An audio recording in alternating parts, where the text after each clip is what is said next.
ladies and gentlemen. Good morning to each and every one of you. It is my distinct pleasure to stand before you at the launch of the improvement of the water availability for the Plainview Combined School. In light of a changing climate, we recognize the needs of the people, the basic need of water. The observed and projected impacts of climate change have already begun and will continue. It's caused by mankind and our industrialization. We're building factories, we're emitting gases, carbon dioxide being the most common gas.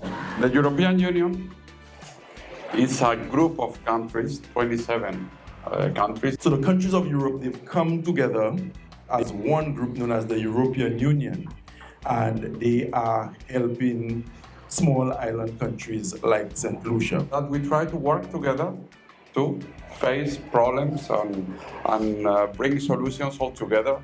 A lot of what we do in our country, we don't have all the resources as a country, as St. Lucia. So we have to get help from our friends outside of St. Lucia. I'm really happy when there are activities where we bring together different sectors. Today we are here to unveil a project. We are presenting you a project that will give you more water resources, not just for the school, but for the community. This initiative to improve the water supply, and which means the collection, the storage, and distribution of water at the Plainview Combined School, is a very timely initiative, not only for the students, but also for the community residents.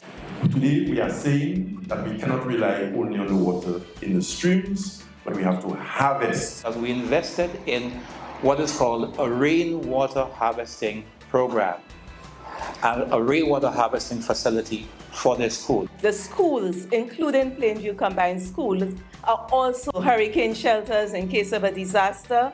Persons are in the community are able to come here. It also includes a solar pump to pump the water, so we don't have to use electricity. It would reduce the electricity costs to the school. This project has a value of almost 400,000 EC dollars. And this is a model example of what we need to do to build our resilience. In other words, as the climate is changing, we need to do things to adapt, and you heard the minister say so. I want to finish by thanking all of you present here. WASCO has been a very, very good partner. The OECS was a champion in moving this. We had the support, of course, of the Ministry of Education, and the minister actually, and his support. Which is the best school in District 6?